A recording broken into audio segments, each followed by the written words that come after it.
Welcome to the section on fill. Today we're going to be looking at how fill helps to remove geometry from a model. What it does is it removes the material that you have selected on the design. Let's zoom on to this piece here. You'll notice that what fill is meant to do is to remove faces. Let's say I select on this round. If I click the fill tool, what it does is it removes what's selected, which is the round, and it extends the remaining faces. So what I always think about is select what I want removed and don't select what I want to keep. Notice how the red face extends and the green face extends. This works for rounds, holes, and any faces that are on a part or a model. Let's take a look at this hole for instance. Now, like we saw in Select and a few of the other tools so far, it's going to be important that we're selecting faces if we want to select faces. Notice with this hole, if I select it and I hit Fill, Fill removes that hole and extends the top face and the bottom face. If I undo, by hitting the Undo button in the Quick Access toolbar, let's say I select the edge of that. You'll notice if I click the Fill tool now, what fill's going to do is it's not going to remove that hole, it's actually going to fill the area in between that edge and create a new surface. This is a nice technique if you wanted to change a through hole to a blind hole. In this case we're going to undo, and Control Z or in the Quick Access toolbar, and we'll just click the hole and hit Fill to remove it. Now, fill works with one face, but also with multiple faces selected at the same time. Let's zoom out and then zoom back in to the left side of the model. Remember, if you want to select chains of faces which are tangent, a fast way to do that is to double click. Notice this chamfer. If I double click, it selects that loop of faces. In the bottom right hand corner of my screen I have 7 faces selected. With these faces selected, if I hit the fill tool, what happens is that all of the faces selected are going to be tried to removed, and the remaining faces are going to be kept. Notice the green face extends to the top, the red faces extend to the top, the blue face extends to the top. So whether you have one face selected or multiple faces selected, it will try to remove those faces and extend the remaining faces. Same way if I box select these red faces. Notice based on the angle of the green face and the blue face, when I hit Fill to remove these, it extends these faces until they create this new corner. It's always going to be important to imagine how the geometry is going to be removed when you hit Fill. For example, if I box select this remaining section, what do you think it's going to look like when I hit the Fill tool? If you can imagine that in your mind, there's a good chance it's going to be able to happen. This face I imagine extends down, this extends down, this extends in, and it's going to remove that section and create these new edges and these corners here. I'm going to zoom out and look at one more example on the right side of the model before we continue. Let's take a look at this section here. Let's say I box select the end of this. I want to get rid of this part of the model and remove it, and just have these faces extend together. You'll notice if I click the Fill tool now, it only removed the rounds. If I click the Fill tool again, it's highlighted in red. In the bottom of my screen, it's giving me a message that's saying it's failed to remove these faces. Let's undo and take a look at why this might have been happening. You'll notice what I select on attempts to be removed. So I'm attempting to remove all of these faces on the model. And whatever is not selected, it tries to keep. So if I go to a side view, what's happening is it's trying to extend this face into this one. If you extend these indefinitely, they will never hit each other. That's why the fill operation is failing. So in order to give SpaceClaim some information on where it should stop extending, oftentimes I'll Control unselect a face. So by Control selecting that green face, I've removed it from my selection.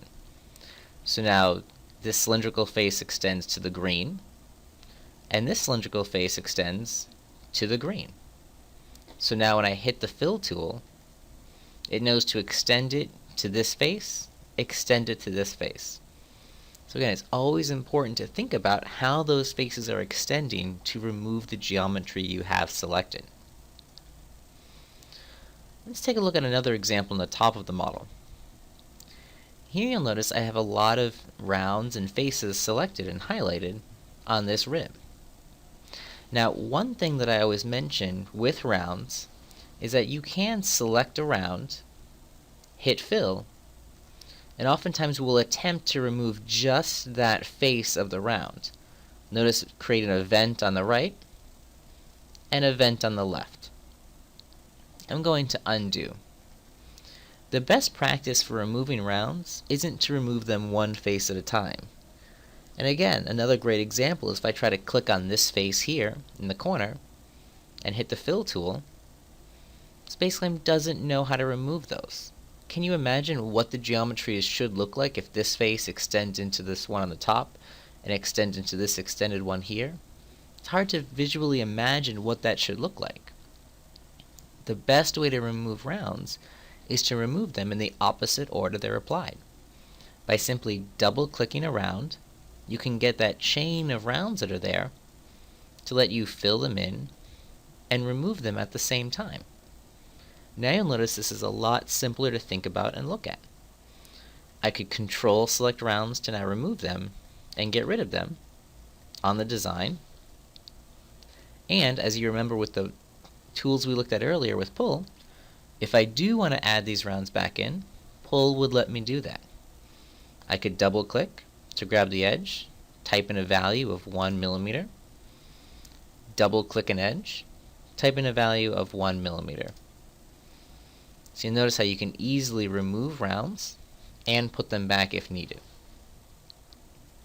Let's look at one more example on the bottom of the part. So I'm going to rotate the model all the way to the bottom so we see 3 big yellow faces. I'm going to double click on this face in the top right. Notice once I've double clicked on that, I have 43 faces selected. That probably seems like a lot. I'm going to hit the fill tool and they're all easily removed. Why do you think that is? I'll double click on this yellow face and control double click on this one. Now I have 128 faces selected. This is going to be a very, very simple fill operation. The reason for this is because it's removing all of these faces instantly and simply extending this top face on the model to close this area. Again, simply extending this top face to remove this area. A much more complicated fill operation would be to box select just a few of these rounds and hit fill to remove them. In this case, it's making brand new edges and extending a lot more faces. So again, what's complicated in a fill is what's extending to remove those faces. So again, we'll double click the 2 yellow faces and hit fill to remove them. Now the last example I want to show you are these red faces here. Let's say we wanted to remove this little small inlet here. You'll notice we box select them. We have the red faces selected. But now how is this going to extend to remove them? This face, I guess, will extend here and here to form a sharp. But this face will never extend up to this one.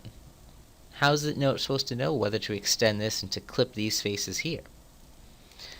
The important thing to remember when thinking about how you want to remove geometry is that you don't always have to use the fill tool. For example, to remove this little drop of this inlet here, it's really easy to not use fill, but to use pull. Simply select the face and pull it up to our face here, quickly removing that area without having to think about what faces should be kept and which faces should be removed. So remember, there's a whole suite of tools for removing geometry, and what fill does is simply extend the faces which are not selected and remove the faces which are selected. Thank you for watching our section on fill.